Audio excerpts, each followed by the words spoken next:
Hello everyone, welcome to texture cam. आज हम लोग बात करने जा रहे हैं alcohol, ether, phenols, aldehyde ketones और कार्बोक्सिलिक एसिड। सबके यार मैंने पीवाईक्यू एक साथ ही ले लिए हैं 2025 जनवरी अटेम्प्ट के। तो हम लोग क्वेश्चन डिस्कस करना शुरू करते हैं और एक साथ सारे क्वेश्चन एक बार में डिस्कस हो जाएंगे। ज़्यादा क्वेश्चन आए नहीं थे तो एक साथ ही मैंने ले लिया। अलग अलग करने में अल्कोहल के 5-6 क्वेश्चन मिल रहे थे तो मैंने कहा एक साथ ही कर लेते हैं। तो क्वेश्चन नंबर 1 देखते हैं पहले क्या करा है। क्वेश्चन नंबर 1 कह रहा है कि what amount of bromine will be required to convert 2 grams of phenol into 2,4,6 tri bromophenol. ठीक है, तो हमें क्या बनाना है, फिनॉल से क्या बनाना है, 2,4,6 ट्राईब्रोमोफिनॉल बनाना है। तो हमने फिनॉल लिख लिया, इसकी रिएक्शन 3Br2 से होगी तो इससे ट्राईब्रोमोफिनॉल बन जाएगा।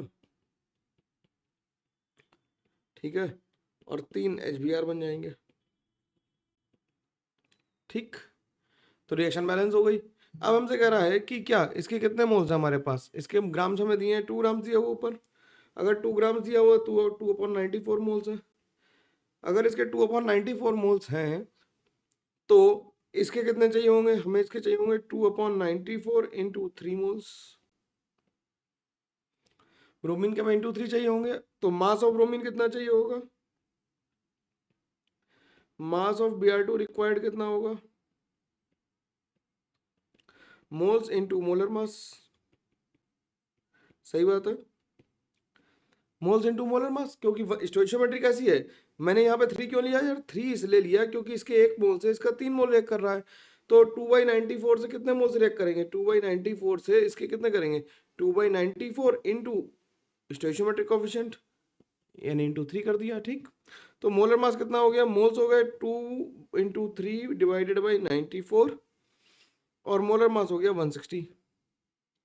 ठीक, इसे पूरे को सॉल्व कर देना तो ये आ जाएगा 6 × 160 ÷ 94, तो ये आ गया 960/94।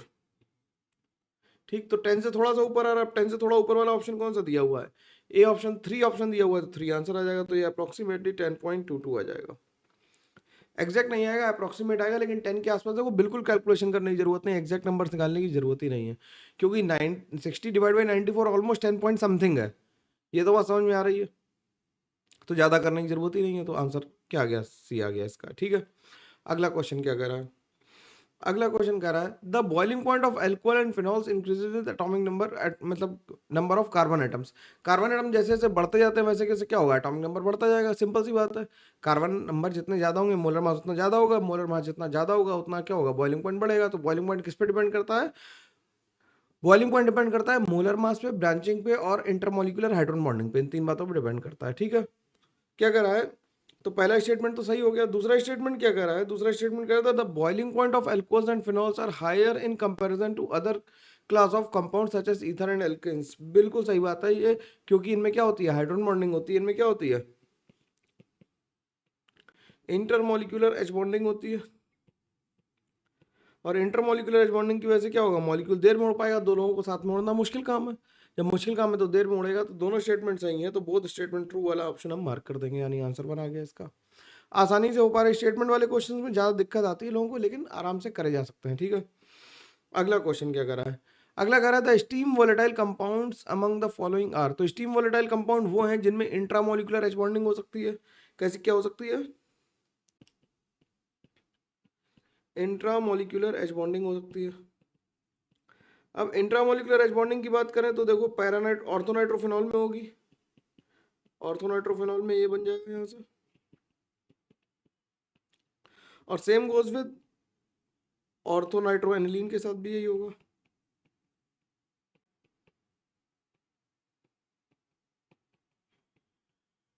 तो ये हो गया, ये हो गया। पैरा वाले ये दोनों कैसे करेंगे, ये इंटरमोलिकुलर करेंगे। तो इंटरमोलिकुलर के केस में क्या होगा, बॉइलिंग पॉइंट बढ़ जाएगा, लेकिन वो स्टीम वोलेटाइल नहीं होंगे। तो आंसर क्या आ गया, आंसर ए और बी ओनली आ गया। तो आंसर मार्क कर देंगे बी, यानी 2। ठीक है, अगले सवाल पे चल सकते हैं। अगला सवाल क्या कह रहा है, अगला सवाल बिल्कुल चवन्नी छाप सवाल है, बिल्कुल अगर तुम थोड़ी बुद्धि लगा दोगे तो आंसर आ जाएगा। कह रहा है विच of the following compound following with HBr gives a phenol. ठीक है, HBr के साथ फिनॉल कौन कौन देगा। तो फिनॉल देने के लिए देखो, ये इसमें एक कार्बन है, इसमें एक बीच में कार्बन है, इसमें एक बीच में कार्बन है।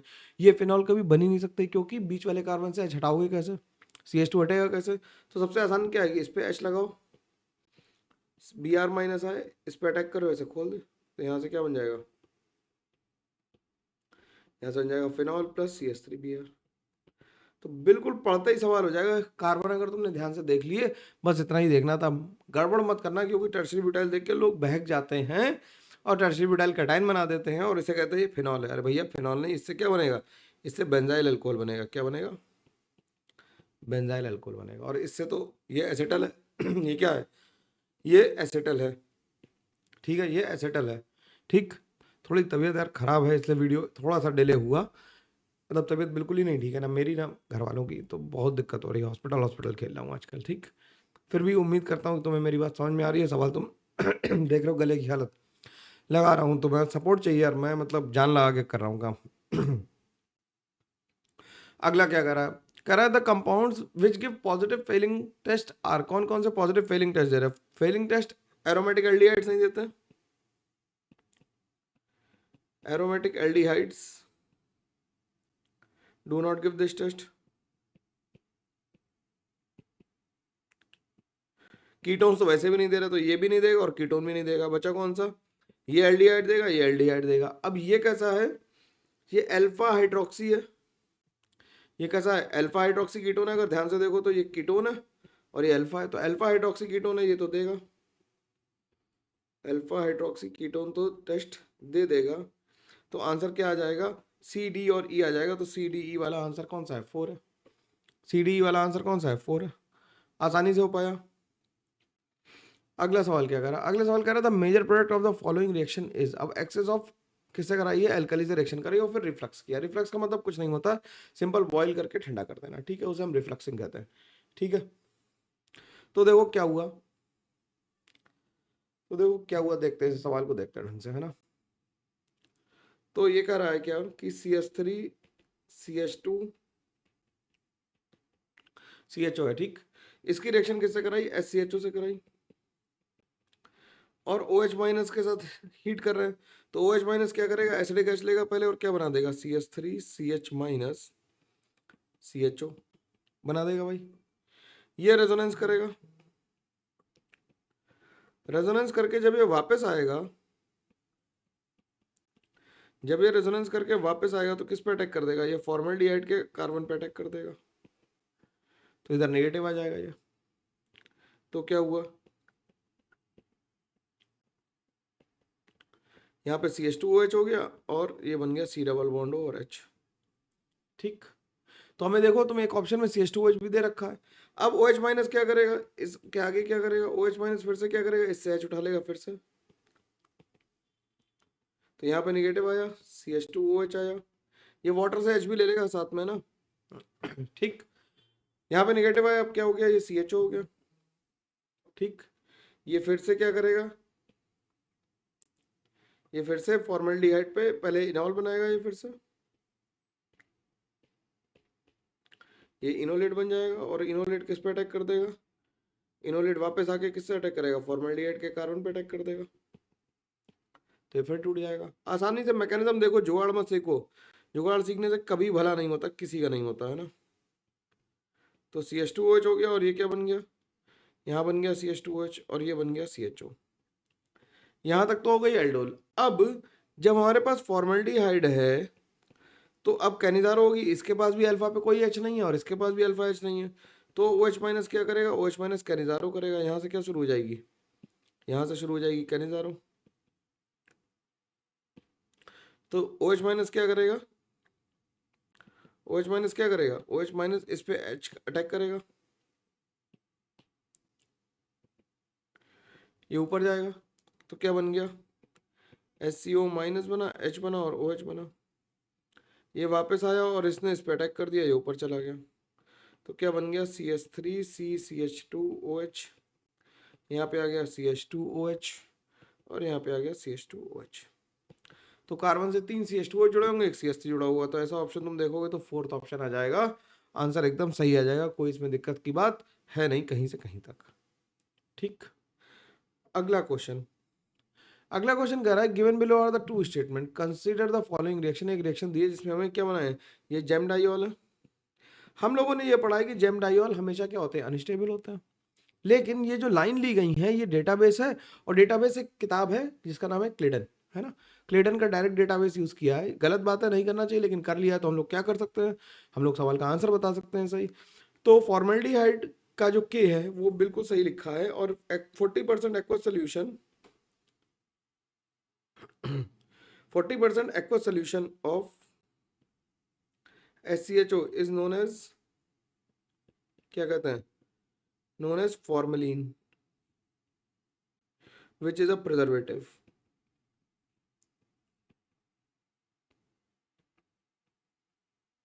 ये क्या है, प्रिजर्वेटिव है, ठीक है। ये क्या है, ये प्रिजर्वेटिव है, फॉर्मलिन को हम प्रिजर्वेटिव की तरह कहते हैं, ठीक है। अब कह रहा है इन केस ऑफ ट्राइक्लोरोएस्टल्डिहाइड, ट्राइक्लोरोएस्टल्डिहाइड में केस में ये क्या बन देता है, ये 2000 होता है। ये भी डेटा डेटा है, इसलिए कुछ इसमें बहस करने का मुद्दा नहीं है। बाकी तुम अगर माइनस आई और इसके लॉजिक से करोगे तो इसका रेट और ज्यादा आना चाहिए, किससे, SCHO से, लेकिन इसका ज्यादा होता है, इसका कम होता है। दोनों स्टेटमेंट ट्रू पर हम मार्क करेंगे, डेटाबेस है, कोई इसमें दिमाग लाने की जरूरत नहीं। और ऐसे सवाल मतलब पेपर में अटेम्प्ट सही करना बहुत मुश्किल काम है, ये मैं बात जानता हूँ, ठीक। अगला सवाल क्या कर रहा है कि which of the following arrangements with respect to their reactivity in nucleophilic addition reaction is correct. अब देखो न्यूक्लियोफिलिक एडिशन रिएक्शन में होता क्या है कि न्यूक्लियोफाइल क्या करता है, न्यूक्लियोफाइल डेल्टा प्लस पे अटैक करने जाता है। तो डेल्टा प्लस जितना ज्यादा होगा उतना अटैक कैसा होगा, फास्ट होगा। तो हम लिख सकते हैं क्या बात को यहाँ पे कि greater the delta plus on carbonyl carbon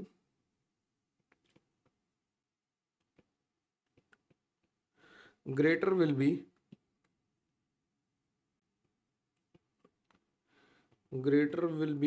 क्या, रेट ऑफ रिएक्शन,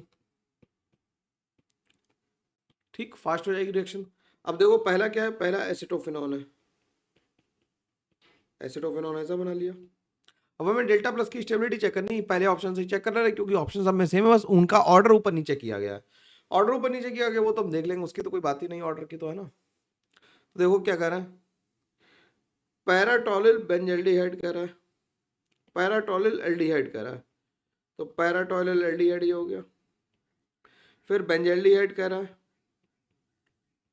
और फिर पैरानाइट्रोबेंजल्डिहाइड कह रहा है ना, पैरानाइट्रोबेंजल्डिहाइड। तो इसमें ये क्या लगा रहा है, -m और -i लगा रहा है, तो डेल्टा प्लस इसी पे सबसे ज्यादा होगा। फिर ये क्या लगा रहा है, ये +i और +h लगा रहा है, +i और +h लगा रहा है, ये इधर से +i लगा रहा है। तो सबसे ज्यादा किसमें हो गया, सबसे ज्यादा देखो रेजोनेंस में, एक तरफ तो एल्डिहाइड है ये सारे, और ये क्या है कीटोन, तो 1 में सबसे कम हो गया। अगर मैं नंबरिंग कर दूं तो 1 में क्या हो गया, सबसे कम हो गया, क्योंकि 1 क्या है, 1 कीटोन है और बाकी सारे क्या है, एल्डिहाइड है। तो 1 में मिनिमम हो गया, ठीक। फिर किस में आएगा, फिर आएगा 2 में, 2 के बाद आ जाएगा 3 में, और 3 के बाद आ जाएगा 4 में, क्योंकि +i की वजह से यहाँ पे डेल्टा प्लस क्या होगा, कम होगा, और यहाँ पे कुछ नहीं लगा हुआ है, तो डेल्टा प्लस इन बिटवीन होगा, बिटवीन -m एंड +i, ठीक है। तो ये पहला आंसर ही सही लिखा हुआ है, ये आंसर ऐसा ही आएगा, 1 2 3 4 ही आएंगे आंसर, लकीली वही आ गया। तुम्हारी शिफ्ट में वाला ऑप्शन ऊपर जंबल करके आता तो तुम्हें ऊपर नीचे करके देखना पड़ता। शिफ्ट टू शिफ्ट वेरी कर रहे हैं क्योंकि ऑप्शन ऊपर नीचे तो हो ही रहे हैं, ठीक है ना, बात समझ में आ रही है। अब अगले क्वेश्चन में चलता है, अगला क्वेश्चन देखते हैं क्या कर रहा है। अगला क्वेश्चन कर रहा है, Aman has been asked to synthesize this molecule, ठीक है, he thought the preparation of molecule using an aldol condensation reaction, तो क्लियर बता दिया कि एल्डोल करानी। He found a few cyclic alkenes in his laboratory, he thought performing ozonolysis of the reaction on alkene on producing to produce dicarbonyl compound followed by aldol reaction to prepare expert the suitable alkene to lead that formation of x. तो हमें x बनाना है, तो हम एक क्या करें, bond को तोड़ के पहले ओजोनोलिसिस करा ले। तो इसकी ओजोनोलिसिस कराई तो यहाँ पे H आ गया, यहाँ पे CH3 आ गया, और ये डबल बॉन्ड हो गया। OH माइनस क्या करेगा, OH माइनस एसिडिक H लेगा, तो ये 5 मेंबर की रिंग बनाने वाला ऑप्शन हमें चाहिए, तो 5 मेंबर वाला ही लेंगे। अब मेजर प्रोडक्ट यहाँ से क्यों बनाएंगे, क्योंकि यहाँ पे जब निगेटिव आएगा तो डेल्टा प्लस का अटैक मेजर अटैक होता है, क्या होता है, डेल्टा प्लस का। और ये सवाल मैंने नोट्स में करवाया हुआ है, यहाँ से बिल्कुल कॉपी का लिखा हुआ है, जितने लोगों ने कॉपी पढ़ी होगी उन्हें पता होगा कि ये सवाल लिखा हुआ आया है। अब इससे ज्यादा लिखा हुआ सवाल तो बस पेपर ही आउट करने जैसी सिचुएशन बन जाएगी कि मैं भी कहने रहूं कि मेरे पास पेपर आ गया और पेपर आउट हो गया। इस पर अटैक किया तो क्या बन गया, ये 5 नंबर की एक रिंग बन गई। देखो मैं तो बिल्कुल दिमाग भी नहीं लगा रहा, जैसे हो रहा है वैसे ही लिखते जाओ। O माइनस बन गया, यहाँ पे आ गया C डबल बॉन्ड O और CH3, फिर इससे क्या किया, H ले लिया वाटर से, और हीट करें तो E1C भी कराएंगे, तो ये यहाँ पे आ गया OH, और फिर ये आ गया C डबल बॉन्ड O और CH3। यहाँ से OH माइनस क्या करेगा, इस वाले H को लेगा, ये इधर आएगा, इसे निकाल देगा, तो इससे कुछ इस तरह का आंसर बन जाएगा। अब ये देख लो कि ये मैचिंग कर रहा है या नहीं कर रहा, ये X है या नहीं, मेरे को नहीं पता है कि नहीं, लेकिन देख सकते हैं। नंबरिंग कर लेते हैं 1 2 3 4 5 ऐसे, तो इसमें देख लो जरा कि 1 2 ऐसे ही करी ना हम लोगों ने नंबरिंग, हाँ ठीक है, 1 2 3 4 5। फिर से अपनी किस्मत अच्छी थी, पहली बार में ऑप्शन सही आ गया, तो हम आंसर क्या मार्क कर देंगे, ए कर देंगे। तुम्हें होमवर्क क्या करना है, तुम्हें इस ऑक्सीजन को तोड़ना है, जब इसे ऑक्सीजन को तोड़ोगे तो क्या बन जाएगा कंपाउंड, यहाँ पे डबल बॉन्ड ओ आएगा, यहाँ पे डबल बॉन्ड ओ आएगा, और यहाँ पे CH3 आएगा। अब 1 2 3 4 5 नंबर की रिंग यहाँ से ही बना सकते हो, लेकिन इससे CH3 की पोजीशन क्या होगी, अलग अलग आएगी, तो आंसर सही नहीं आएगा। इसी तरह से यहाँ से भी तोड़ लेना और यहाँ से भी तोड़ लेना, इससे तो बन ही नहीं सकता कैसे भी, इससे तो साइक्लोहेक्सेनोन बन गया। ठीक, तो सवाल को किस्मत के ऊपर डिपेंडेंट है, पहले पहले ऑप्शन मिल जा रहे हैं तो ठीक है, नहीं तो फिर बाद में देखेंगे। ठीक है, अगले क्वेश्चन पे चलते हैं। अगला क्वेश्चन कह रहा है, और मतलब ऐसा नहीं कि मैंने वही वाले चूज किए हैं, तो शिफ्ट के ऊपर है, कौन सी शिफ्ट में कौन सा सवाल मेरी उसमें कौन सा आया है ना, किसी किसी के पेपर में आई होगा ना ये ऑप्शन भी। कह रहा है आरसीएन की रिएक्शन SnCl टू HCl और वाटर से कराते हैं, तो ये कौन सी रिएक्शन कहलाती है, ये कहलाता है स्टीफेंस रिडक्शन। ये क्या कहलाता है, स्टीफेंस रिडक्शन। बिल्कुल कॉपी का लिखा हुआ सवाल, तो इसका आंसर आ गया 4। ठीक, COCl को CHO में कन्वर्ट करता है, रोजनमंड रिडक्शन।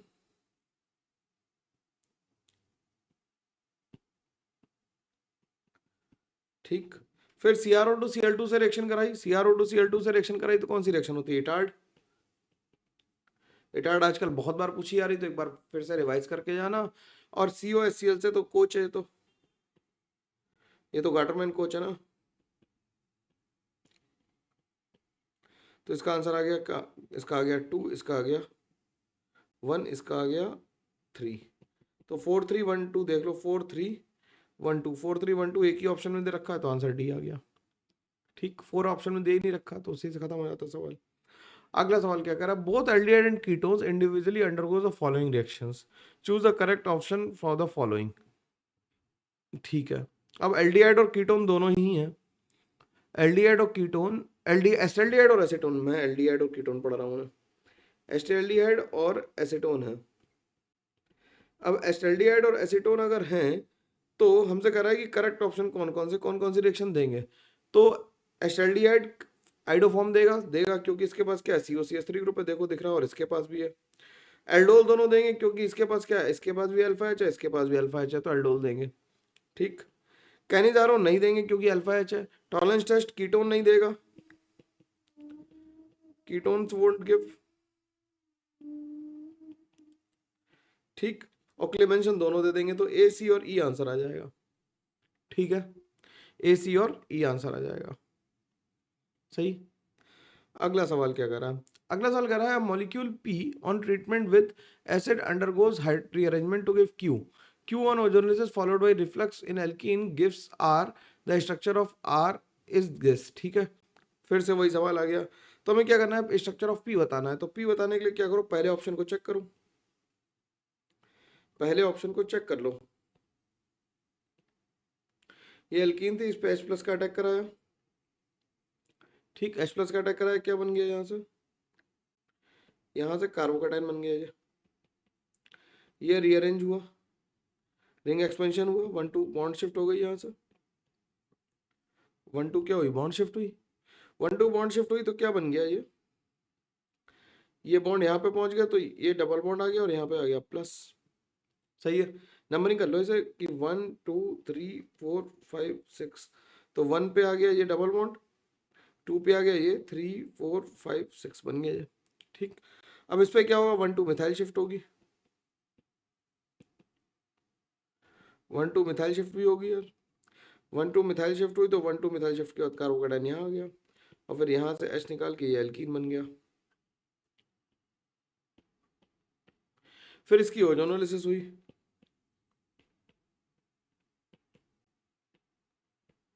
ठीक, जब ओजोनोलिसिस हुई तो क्या बना इससे, डबल बॉन्ड वो यहाँ आ गया और डबल बॉन्ड वो यहाँ आ गया। ठीक, अब ये 5 नंबर की रिंग में बनानी है, 5 नंबर क्वेश्चन में गिवन है कि आर 5 नंबर की रिंग है, तो यहाँ पे एच निकाल के इस पे अटैक करा दो, तो 1 2 3 4 5 नंबर की एक रिंग बन जाएगी। यहाँ पे आ गया O माइनस, यहाँ पे आ गया CS3, यहाँ पे आ गया क्या COCS3, और फिर वाटर के बाद रिएक्शन होगी और फिर क्या हो जाएगा, फिर E1C भी इसके साथ करा देते हैं, एक स्टेप और लिख दी, ठीक है, 2 स्टेप एक साथ लिख दे रहा हूँ। तो E1C भी और वाटर के साथ निकलने पे ये बन जाएगा CS3 और यहाँ पे आ जाएगा COCS3। तो पहला ऑप्शन फिर से लकीली सही आ गया, लेकिन हमें दूसरा ऑप्शन भी चेक करना पड़ेगा। दूसरे ऑप्शन में जब हम कार्बोकेटाइन बनाएंगे तो क्या बनाएंगे, ऑक्सीजन का लोन पेयर H प्लस पे अटैक कर देगा, तो ये यहाँ पे कार्बोकेटाइन बना, ये यहाँ से हाइड्राइड शिफ्ट लेगा, जब हाइड्राइड शिफ्ट लेगा तो ये क्या बन जाएगा, तो ये वाला कैटाइन बन गया। जरा ध्यान से देखना भैया, ध्यान से देखना, ये दोनों कैटाइन सेम नहीं है, तो ये पूरा प्रोसीजर फॉलो करेगा ये भी, तो आंसर ये भी होना चाहिए। और एंटी ने भी माना कि उससे गलती हो गई भैया, 2 ऑप्शन आएंगे। इसके H3O प्लस से अटैक कराने से कोई फायदा होगा नहीं, क्योंकि H3O प्लस का इस पे अटैक करा के फिर से ये बन जाएगा। ठीक, तो रीअरेंजमेंट तो हो गई नहीं इसमें, तो ये बेकार हो गया। और इसमें रीअरेंजमेंट से 4 से 5 नंबर की रिंग बनेगी, और 5 नंबर से हमारा काम चलेगा नहीं, क्योंकि कार्बन इसमें कम है। इसमें कार्बन है कितने, 4 और 3 7, और हमें चाहिए कितने, 5 6 7 8 कार्बन चाहिए, तो एक कार्बन कहाँ से लाओगे, नहीं ला पाओगे। ये अकल की बात है, सारे ऑप्शन पूरे पूरे चेक नहीं करने होते हैं, जिसकी तुम्हारे पास भारी कमी तो नहीं लगती है ना। चलो, अब क्या कर रहा है, in the Claisen Schmidt reaction to prepare dibenzene dibenzal acetone. Dibenzal acetone होता क्या है, पहले तो ये देख लो। डाईबेंजल एसीटोन यानी कि कुछ ऐसा बनाना, एसीटोन से हमने क्या किया, कुछ ऐसा बना दिया, ये डाईबेंजल एसीटोन है। अब जो लोग कहते थे कि एनसीईआरटी की रिएक्शन आती है तो क्लेजेन-श्मिट आ गई, देखो तो क्या हुआ कि बेंजीन की रिएक्शन किससे कराई है, बेंजल्डिहाइड की रिएक्शन किससे करा दो, एसीटोन से करा दो, in presence of strong base. तो एक पार्टनर कैसा होना चाहिए, इनोलाइजेबल, और दूसरा कैसा है, नॉन इनोलाइजेबल। ये नॉन इनोलाइजेबल है, ये इनोलाइजेबल है। नॉन इनोलाइजेबल और इनोलाइजेबल हो गए, ठीक, तो इनसे क्या बन गया, कंपाउंड बन गया ये। अब ये कह रहा है कि हमने क्या किया कि 5.3 ग्राम ऑफ बेंजल्डिहाइड लिया। अब हमें बेंजील्डिहाइड कितना चाहिए होगा, 2 चाहिए होगा, क्योंकि दोनों तरफ बेंजीन लानी, रिएक्शन बैलेंस कर देते हैं। तो कितना चाहिए हमें, 5.3 ग्राम समय बेंजल्डिहाइड है। बेंजल्डिहाइड का मोलर मास निकाल लो जरा, बेंजल्डिहाइड हो गया 77 डिवाइड बाई प्लस कितना हो गया 77, और CHO हो गया 12 18 29, तो 106 आ गया ये। इसके इतने ग्राम है, इसके 2 ग्राम, 2 मोल से क्या बन रहा है, 1 मोल बन रहा है ये। इसके 2 मोल से कितना बन रहा है, 1 मोल बन रहा है, तो इतने मोल से कितना बनेगा, ये कितना है 1/20 है, तो इसे 1/40 मोल्स बनेंगे, 1/40 मोल्स बनेंगे। तो मास कितना बना, मास प्रोड्यूस्ड कितना होना चाहिए था, moles into molar mass, moles into molar mass. Molar mass कितना आएगा इसका निकालो यार, 77 इंटू 2 ये हो गया, 2 बेंजीन की वजह से, और कार्बन हो गया 1 2 3 4, 4 कार्बन ऐसे हैं जो CH हैं, तो 13 इंटू 4, और एक है C डबल बॉन्ड हो, सबको ऐड कर दोगे तो मास, जो मोलर मास आ जाएगा वो 234 आ जाएगा। तो ये आ गया कितना, 1/40 इंटू 234, ठीक, 1/30 इंटू 234 आ गया ये, ठीक है। अब ये कह रहा है क्या कि इसके 1/40 मोल्स इतने बने, तो ये कह रहा है कि परसेंटेज यील्ड, हमें एक्चुअल यील्ड कितनी, ये तो आ गई क्या, मास प्रोड्यूस, ये एक्चुअल यील्ड है, एक्चुअल यील्ड नहीं सॉरी, ये कैसी थ्योरेटिकल यील्ड है।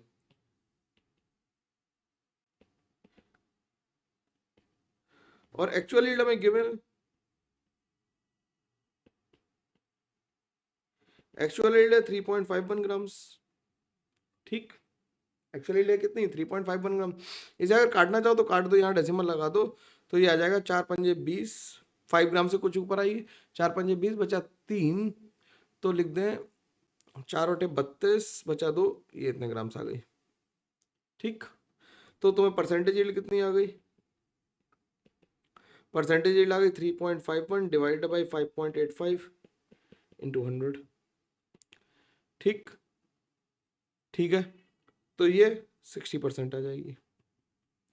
ठीक है, तो ये कितनी आ जाएगी? 60% आ जाएगी। बाकी डिवाइड कर ही लोगे अपने आप, तो आंसर हमारा 60% आ गया। ठीक है, कोई दिक्कत नहीं, इसमें आराम से हो गया, कोई परेशानी की बात होनी नहीं चाहिए इसमें, है ना। आगे बात करते हैं, आराम से आ जाएगा सवाल यार, सवाल में तो कोई दिक्कत ही नहीं है। अगला सवाल क्या कर रहा है, टॉलुइन को एक्सेस में लिया और CrO2 Cl2 CH2 और H3O+ से रिएक्शन करा के NaHSO3 से कराई, तो फिल्टर जो किया उसमें रेसिड्यू A को अलग कर लिया। तो इसमें बेसिकली क्या बना होगा, पहले बन गया एल्डिहाइड, फिर NaHSO3 से रिएक्शन हुई तो क्या बन जाता है, NaHSO3 से रिएक्शन होती है तो क्या बन जाता है, रेसिड्यू किसका आता है, यहाँ पे क्या आ जाएगा, यहाँ पे आ जाएगा OH H और SO3Na, इसका रेसिड्यू आ गया। फिर से डाइल्यूट HCl में डाल दिया तो बेंजल्डिहाइड दोबारा से रिकवर हो जाएगा। यही तो तरीका होता है सेपरेशन का। तो कौन सा बन गया, ए बन गया, सिंपल। ये तो बिल्कुल एकदम पेटेंट रिएक्शन है, सिंपल वाली। अगला देखो क्वेश्चन, अगला करा the compound that produce CO2 with aqueous NaSCO3 solution. Aqueous NaSCO3 solution के साथ CO2 कौन निकालता है, लिख देते हैं दो acids which are either carboxylic acids or stronger acids than para-nitrophenol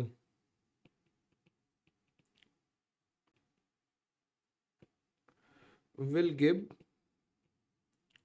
CO2 with NaHCO3। और ये भी मैंने बात बताई, कार्बोक्सिलिक एसिड या फिर सल्फोनिक एसिड लिख देते हैं यहाँ पे, या फिर कोई भी organic inorganic acid, sulphonic acid है ये, ठीक। या फिर कोई भी ऑर्गेनिक इनऑर्गेनिक एसिड जैसे HCl ले लो, H2SO4 ले लो, ये सब तो करेंगे ही करेंगे जब ये कर पा रहे हैं। तो पैरानाइट्रोफेनॉल से ज्यादा चाहिए, तो एक कार्बोक्सिलिक एसिड ये, एक कार्बोक्सिलिक एसिड ये, और ये पिक्रिक एसिड है। पिक्रिक एसिड तो बहुत स्ट्रॉन्ग एसिड है, तो आंसर आ जाएगा एसिडी, क्योंकि ये तो क्या लगा रहा है, ये प्लस एम इफेक्ट लगा रहा है, तो ये तो कम हो गया, और ये भी फिनॉल है तो ये भी कम हो गया। तो आ गया एसिडी। एसिडी वाला ऑप्शन देख लो, एसिडी वाला ऑप्शन फर्स्ट है, तो आंसर हमने फर्स्ट मार्क कर दिया। सिंपल तरीके से रखोगे, जीवन आसान रहेगा, पढ़ने में दिक्कत कम होगी, नंबर अच्छे आएंगे। अगला सवाल देखो क्या कह रहा है। अगला सवाल कह रहा है कि एक हमें रिएक्शन का सेटअप दिया है, कह रहा है 0.1 मोल ऑफ कंपाउंड का वेट है बताना है एस का। अब देखो इस सवाल में 0.1 मोल ऑफ कंपाउंड वेट पूछ रहा है, नहीं तो पूरी कहानी लिखनी है, मैकेनिज्म करनी है पूरी। तो कह रहा है कि CrO3 एक्सेस से रिएक्शन कराई। जब CrO3 एक्सेस से इसकी रिएक्शन कराओगे मेरे भाई, किससे कराओगे, CrO3 एक्सेस से कराई। CrO3 एक्सेस से जब रिएक्शन कराओगे तो इससे क्या बन जाएगा, ऊपर कीटोन बनेगा और नीचे क्या आ जाएगा, एल्डिहाइड। फिर 1 मोल के साथ हमने क्या किया, 1 मोल एथिलीन ग्लाइकॉल ले लिया। 1 मोल एथिलीन ग्लाइकॉल, इनका कहने का तात्पर्य यहाँ पे ये है, मतलब ये दे मीन टू से कि form 1 equivalent we need to react. अब 1 इक्विवेलेंट की रिएक्शन अगर हो रही है तो एल्डिहाइड से होगी, कीटोन से नहीं होगी। ये कहना चाह रहे हैं, ये लिखना 1 इक्विवेलेंट चाह रहे हैं, लेकिन इन्हें लिखा क्या, 1 मोल लिख दिया गधों ने। ठीक, समझ में आ रही है, मोल और इक्विवेलेंट में तो अंतर, अगर जिसे नहीं समझ में आ रहा उसके लिए तो फिर सवाल ठीक ही लिखा गया। तो ये बन गया, ठीक। फिर अगली रिएक्शन किससे कराई, CH3 MgBr से कराई, और फिर पानी डाल दिया। तो CH3 MgBr से रिएक्शन कराई, CH3 MgBr से रिएक्शन हुई ईथर के साथ, तो CH3 माइनस ने इस पे अटैक किया, ऊपर चला गया, तो क्या बना, और एसिटल जो बना, एसिटल तो बेसिक मीडियम में स्टेबल है, तो ये तो इसे तो कुछ छेड़खानी हुई नहीं। और फिर जब H3O+ डाला, जब H3O+ डाला तो एसिटल भी टूट गया, और ये बन गया क्या, ये बन गया 3 डिग्री अल्कोहल, और ये बन गया CHO। फिर NaBH4 से रिड्यूस किया, NaBH4 के साथ रिड्यूस किया तो क्या बन गया, ये यहाँ OH आ गया, यहाँ पे CH3 आ गया, और यहाँ पे आ गया CH2OH। और यही हमारा काम क्या है, यही हमारा कंपाउंड है S। तो मोलर मास ऑफ S निकाल लो जरा, मोलर मास ऑफ S निकालो। तो कार्बन कितने हैं, 1 2 3 4 5 6 7 कार्बन है हमारे पास। कितने कार्बन है, 7 कार्बन है, तो 12 इंटू 7, प्लस ऑक्सीजन कितने हैं, 2 ऑक्सीजन है, प्लस हाइड्रोजन काउंट कर लो, 3 और 1 4, 5 2 5 2 5 और 2 7, 7 और 1 8, यहाँ पे हाइड्रोजन, 8 और 2 10, 10 और 4 14 हाइड्रोजन है। 10 और 4 14 हाइड्रोजन गिन पाए, नहीं गिन पाए, गिन लो, 2 2 4 2 6 6 और 1 7, 7 और 1 8, 8 और 2 10 और 4 14 हाइड्रोजन है। तो काउंट कर लो, 12 7 84 हो गया ये, प्लस 64 ये हो गया और 14 ये हो गया। ठीक, तो ये कितना हो गया? 12 7 84 ये हो गया, 14 ये हो गया, और 16 दूनी 32 करना था, 32 दूनी 64 नहीं है, 16 होगा ना यार, ऑक्सीजन 2 है, तो 32 हो गया। तो 8 और 2 10 हो गया, फिर हो गया 8 3 11, एक 12 और एक 13, तो 130 ग्राम मोलर मास आ गया। तो मास कितना आ जाएगा? मास ऑफ 0.1 मोल कितना हो गया? 13 ग्राम्स हो गया। तो आंसर हम क्या लिखेंगे? आंसर हम लोग 13 ग्राम्स लिख देंगे, काम खत्म हुआ यहाँ पे। ठीक है, मैं मजदूरी वाला सवाल है जो मोलर मास निकलवाया है तुमसे, देखो है ना। अगला सवाल देखते हैं। अगला सवाल कह रहा है the compound P obtained from the following reaction is. अब ZnHgCl क्या करेगा? एल्डिहाइड और कीटोन को रिड्यूस करेगा। Aldehydes and ketones are reduced to corresponding alkanes. तो क्या बन गया? यहाँ पे आ गया दिस, यहाँ पे आ गया CH3, और इसे तो कोई फर्क पड़ेगा नहीं। ठीक, ऑप्शन में भी किसी पे फर्क नहीं डाला है, देख लो। तो पहला ऑप्शन तो नहीं हो सकता, दूसरा भी नहीं हो सकता, तीसरा भी नहीं हो सकता, चौथा होगा, चौथे में इतना ही दिया हुआ है। ठीक है, तो इस तरह से हम लोगों ने सारे ही क्वेश्चन कर लिए। अब ऑर्गेनिक में केवल एमाइंस बचा है, जो आज शाम तक आ जाएगा तुम्हारे पास, एमाइंस का ही वीडियो भी, तो ऑर्गेनिक पूरी कंप्लीट हो जाएगी। ठीक है ना? ठीक है, चलो मिलते हैं हम लोग, तब तक के लिए thank you very much, take care, bye bye, ध्यान रखो, खूब सारी पढ़ाई करते रहो, चैनल को लाइक शेयर सब्सक्राइब करना जरूरी है। ठीक है, चलो बाय बाय, टेक केयर।